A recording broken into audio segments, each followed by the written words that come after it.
자, 오늘은 기독교 신약에서 아마 가장 뜨거운 감자일 거예요. 바로 에베소서 5장에 대한 설교를 깊이 파고들어 볼 텐데요. 중요한 건 성경 본문 그 자체보다는 이 구절을 어떻게 해석하는지에 대한 분석이라는 점입니다. 설교는 바로 이 구절로 시작합니다. 아마 많이 들어보셨을 텐데요. 아내들이여 자기 남편에게 복종하기를 주께 해듯 하라. 네, 바로 이 구절이죠. 설교자는 처음부터 이 문제를 정면으로 다루는데요. 사실 21세기를 사는 우리 입장에선 이런 구절을 도대체 어떻게 받아들여야 할까? 바로 이 질문을 던지는 거죠. 이 설교의 핵심 주장은 이거예요. 이 기준은 세상의 기준과는 아예 다르다는 겁니다. 그러니까 우리가 생각하는 편리함이나 효율성하고는 거리가 멀고 오히려 기독교 가정이 지향해야 할 어떤 영적인 목표, 이상향이라는 거죠. 설교자는 이 명령을 예수님의 다른 가르침들이잖아요. 예를 들면 오른뺨을 맞으면 왼뺨도 돌려대라 거나 억지로 오리를 가게 하거든 십리를 동행하라는 그런 말씀들과 같은 선상에 놓습니다. 그러니까 애초에 일부러 어렵게 도전적으로 주어졌다는 거예요.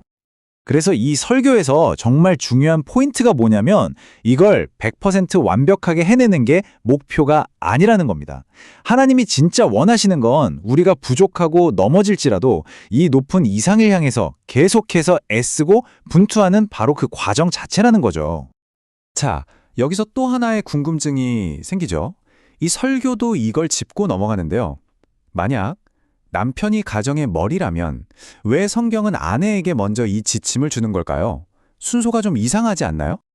여기에는 두 가지 이유가 제시됩니다. 하나는 신학적인 이유, 그리고 또 하나는 아주 현실적이고 실질적인 이유입니다. 하나씩 한번 뜯어보죠. 먼저 신학적인 이유는 창조 이야기에서 시작됩니다. 이 설교의 주장에 따르면 하와가 먼저 죄를 지었고 아담이 그 뒤를 따랐잖아요. 그래서 바로 그 처음의 관계, 그 역학을 바로잡기 위해서 아내에게 먼저 권면이 주어진다는 해석입니다. 그리고 두 번째, 실질적인 이유는 아내가 가진 영향력에 초점을 맞춥니다. 잠언에 이런 구절이 있죠. 지혜로운 여인은 자기 집을 세우지만 미련한 여인은 자기 손으로 그것을 허문다. 여기서 이 설교가 정말 흥미로운 주장을 하는데요. 뭐냐면 남성들이 본성적으로 아내의 말에 귀를 기울이는 경향이 있다는 거예요. 그렇기 때문에 사실상 가정의 행복과 안정을 만드는 기술자는 바로 아내고, 그래서 아내에게 더 큰 책임과 영향력이 있다는 거죠. 자, 그럼 이 머리라는 개념, 가장권이라는 걸 좀 더 명확하게 이해하기 위해서 설교가 제시하는 아주 중요한 구분이 있습니다. 그걸 한번 살펴볼게요. 설교자는 평등과 동등이라는 단어를 구분해서 사용합니다. 무슨 말이냐면 남성과 여성은 하나님 앞에서 그 가치와 존엄성에 있어서는 완벽하게 평등하지만 그 역할과 기능에 있어서는 동일하지는 않다는 거예요. 하나님이 주신 각자 다른 역할이 있다는 거죠. 바로 이 비유가 이 설교의 핵심을 잘 보여주는데요. 남편을 머리에, 아내를 몸에 비유하는 겁니다. 둘 중 하나라도 없으면 안 되죠. 하지만 리더십의 역할, 방향을 정하는 역할은 머리가 맡는다는 겁니다. 자, 그럼 이런 생각이 들죠? 알겠다. 그런데 만약에 남편이 부족하면 어떡하지? 남편이 잘못된 결정을 하면 이 복종에는 한계가 없는 걸까요? 어디까지 해야 하는 걸까요? 설교는 이 부분에 대해서 아주 단호합니다. 부부 관계가 유지되는 한 남편이 나보다 능력이 부족하든 인격적으로 결함이 있든 심지어 큰 실수를 저질렀을 때조차도, 그리고 내가 그의 결정에 동의하지 않을 때조차도 이 원칙은 유효하다고 말합니다. 이 설교에 따르면 성경이 이혼을 허용하는 경우는 단 하나뿐입니다. 바로 배우자의 불륜, 즉 외도입니다.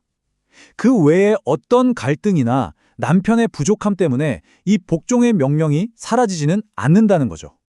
하지만 여기서 또 중요한 점이 나옵니다. 이것이 맹종, 그러니까 생각 없이 무조건 따르는 걸 의미하지는 않는다는 거예요. 설교는 지혜로운 아내가 이 구조 안에서 자신의 지혜와 영향력을 발휘해서 남편을 돕고 올바른 길로 이끄는 것이 중요하다고 강조합니다. 그렇다면 이토록 어렵고 현대사회의 가치와는 달라 보이는 이 가족 구조, 이 질서의 궁극적인 목적은 대체 뭘까요? 이 설교는 뭐라고 말할까요? 설교는 크게 두 가지 목적을 이야기합니다. 첫째는 이 성경적인 역할을 따를 때 비로소 강하고 행복한 가정을 세울 수 있다는 것이고요. 그리고 둘째, 그렇게 건강하게 세워진 가정들이 모여서 결국 건강하고 강한 교회를 이루는 기초가 된다는 겁니다. 자, 오늘 우리는 아주 논쟁적인 성경 구절에 대한 한 가지 신학적인 해석을 쭉 따라와 봤습니다. 결국 이처럼 수천 년 전의 가르침을 오늘날 우리 가정과 관계 속에서 어떻게 이해하고 또 어떻게 적용할 것인가? 이 질문은 결국 우리 각자의 깊은 고민으로 남게 되는 것 같습니다.